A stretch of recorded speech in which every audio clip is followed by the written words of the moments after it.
A lot of interesting statistics on California's housing market next.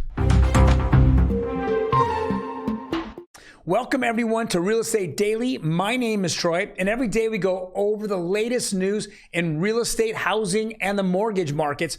Now, before we jump into all that, do me a favor, hit that subscribe button. Boom, boom.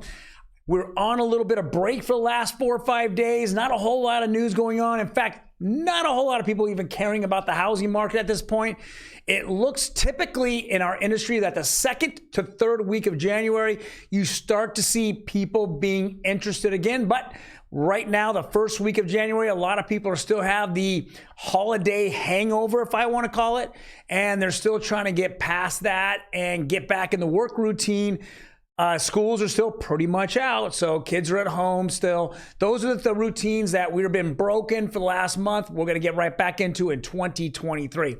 Well, let's jump right into it. California news. This is coming from the Orange County Register. This is a very interesting graph, and this is why I'm saying that the housing market just doesn't have that huge collapse that people talk about. It says 1/3 of California homeowners have no mortgage. That's almost 2.5 million homes and properties are free and clear.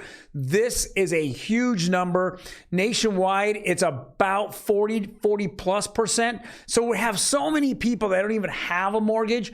And every year goes by, especially now since there isn't a whole lot of homes being sold, there's not a lot of inventory, you're having more people finish off their mortgages and get into that position of not having any kind of house payment. Fantastic. Next one. California ranks third worst value for renters. Well, of course, we're in a very interesting state we're at very high home values. So the high home values cause high rent values. This state is, a lot of people want to live in it. It has a lot going for it, yet I know the government is terrible at what they do, and they've prevented it. A lot of people have moved out, but there's just a limited amount of homes to amount of the growing population, and this is what we run into.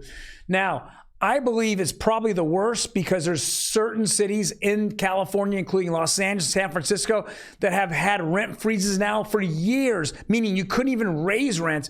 This is based upon what you could raise in the state, not what you couldn't raise. If you could raise Los Angeles and San Francisco, you would see this probably be the worst by far. If we look at this graph, we're seeing, the states with the worst renters are up anywhere close to 40 to 50%. It's quite a lot, and this is why people are kind of fleeing out of the state. Next.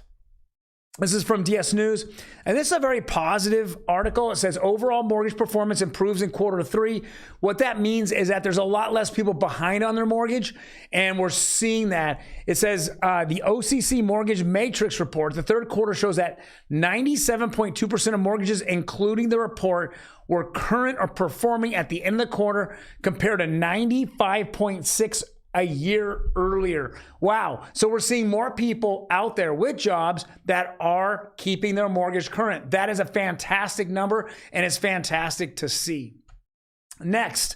Now, the Fed minutes just came out, and just like we had discussed before, 3 weeks ago, we knew that they were going to raise rates going into 2023. They said they weren't going to pivot until 2024, but you still saw a lot of that market not believe it. Like, oh, it's getting better. The CPI is getting better. Guys, they are not seeing it. It's only specific categories that have gotten better. We are still not seeing what we need to do to get to 2%. We're at 7.7%. Now, if we want to all kind of agree that that's where it's going to be, then guess what? Your dollar is losing its value at a significant rate at an alarming pace. And with that being said, the Fed is here to raise rates.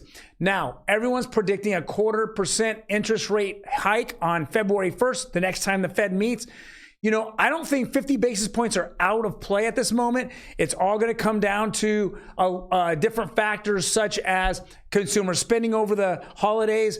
We're going to see what happens with the employment rate? Will it go down? Will it go up? Well, today, again, another positive employment rate for the country, yet a negative employment rate for the Fed.